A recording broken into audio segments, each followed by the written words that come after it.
नमस्कार आप सभी को और आपका बहुत बहुत स्वागत है इस YouTube चैनल पर।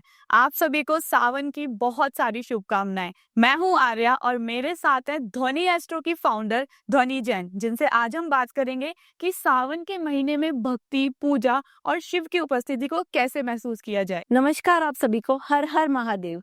आज हम बात कर रहे हैं सावन के बारे। एक ऐसा समय होता है जब लग रहा होता है कि जैसे शिव जी हमें खुद अपने पास बुला रहे हैं। इस समय जो भी लोग सच्चे मन से शिव जी से जुड़ते हैं, उनके जीवन में अलग ही स्थिरता और शांति आने लगती है। तो मैम, जैसा कि बात यहाँ पे शिव जी से जुड़ने की हो रही है, तो क्या सावन के समय शिव जी का कोई भी रूप घर में लाने से भक्ति और भी गहरी हो जाती है? हाँ बिल्कुल, जो शिवलिंग है ना, वो शिव जी का स्थिर रूप है। और उनमें भी एक रूप है जिसे सबसे शक्तिशाली, सबसे पवित्र माना गया है, वो है पारे का शिवलिंग। पारे के शिवलिंग का महत्व ही लोगों को नहीं पता है। अब आप खुद ही समझो, अगर नॉर्मल शिवलिंग पर वर्षों पूजा करने पे जो फल मिलता है, वो पारे के शिवलिंग को एक बार पूजा करने से मिलता है। और ऐसा माना जाता है कि पारे के शिवलिंग की पूजा करने से व्यक्ति की कुंडली में किसी भी तरह का दोष हो, वो सब खत्म हो जाते हैं। जब जिंदगी में सब खराब चल रहा हो, चाहे जॉब से रिलेटेड प्रॉब्लम हो, पैसे की प्रॉब्लम हो, घर में किसी की हेल्थ खराब हो, नेगेटिविटी हो, तो ऐसे समय में भगवान शिव की पूजा अगर पारे के शिवलिंग पे की जाए ना, तो तुरंत फल देती है। मैम, आपने बिल्कुल सही कहा। तो जैसा कि आपने बताया कि ये पारे का शिवलिंग कितना ज्यादा शक्तिशाली है, तो लोगों के मन में इसे अपने घर में रखने से पहले कुछ तो सवाल आते होंगे कि इसे कहाँ रखना है, क्या इसकी पूजा डेली करनी है या सिर्फ भक्ति का भाव ही काफी है? देखो, एक बात याद रखो, पूजा तभी असर करती है जब मन शुद्ध हो, और रखने के लिए नॉर्थ डायरेक्शन या पूजा का जो भी स्थान है वही शुभ माना गया है। जैसा आपने पूछा कि रोज पूजा करनी चाहिए, तो हाँ, एक लोटा जल और भगवान शिव का मंत्र ओम रोम जुमसा अगर हम रोजाना बोलें, तो ऐसे लगेगा कि जैसे हम भगवान शिव से जुड़ रहे हैं।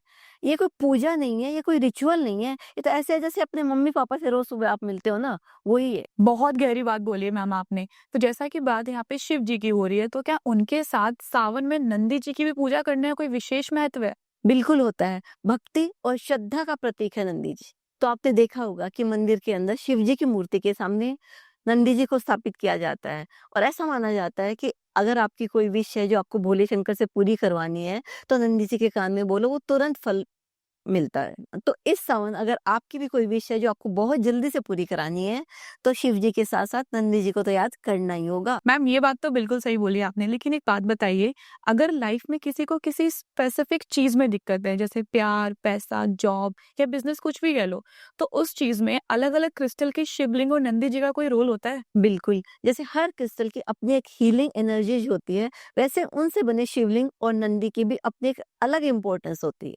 तो रोज का शिवलिंग कोई ले लो, या आपके हार्ट चक्र को मजबूत करता है, तो आपस के रिश्तों में कुछ प्रॉब्लम है, मन मुटाव है, या प्रेगनेंसी नहीं हो रही है, तो इस सावन रोज को आज के शिवलिंग पर दूध और शहद मिलाकर चढ़ाएं, तो सारी प्रॉब्लम खत्म हो जाएंगी। अच्छा। और मैम, जैसा कि अगर किसी के पास पैसा रुकता ही नहीं है या फिर रुका हुआ पैसा आ नहीं पा रहा है और उस वजह से इतने ज्यादा टेंशन, स्ट्रेस रहने लगते हैं लोग कि उनका कोई काम ही नहीं हो पाता, तो ऐसे में क्या करना चाहिए? इसके लिए ग्रीन एवेंचुरियन शिवलिंग लो। अगर आपका पैसा टिकता नहीं है या आता नहीं है, तो आप इसके ऊपर गंगा जल और काले तिल से अभिषेक करें। और अगर आपका पैसा रुका हुआ है, डिले हो रही है आने में, तो आप इसके ऊपर सरसों के तेल से अभिषेक करें। जो आपने टेंशन और डिप्रेशन की बात की ना, उसके लिए आप व्हाइट अगेट शिवलिंग लो, उसके ऊपर गंगा जल और चावल से अभिषेक करो।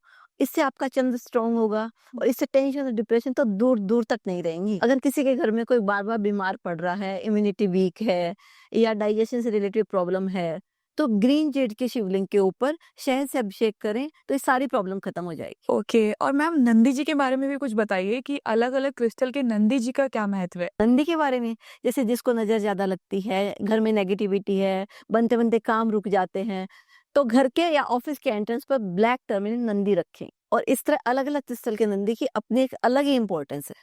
अच्छा मैम, हमारी बातचीत से मुझे लग रहा है कि इस साल का सावन कुछ अलग ही होने वाला है। क्या आप हमारे शिव भक्तों को कुछ कहना चाहेंगी? मैं बस इतना कहना चाहूंगी कि मन से भोले शंकर से जुड़ो, आपकी पूरी जिंदगी बदल जाएगी। मैम, भगवान शिव से हमें इतना ज्यादा कनेक्ट कराने के लिए आपका बहुत बहुत शुक्रिया। तो गाइस, अगर आपको ये वीडियो पसंद आई हो तो लाइक, कमेंट, शेयर करना मत भूलना और कमेंट में बताओ कि इस सावन आप अपने घर में शिव जी का कौन सा रूप लेके आने वाले हो। तो मिलते हैं नेक्स्ट वीडियो में। हर हर महादेव, जय शिव शंभू।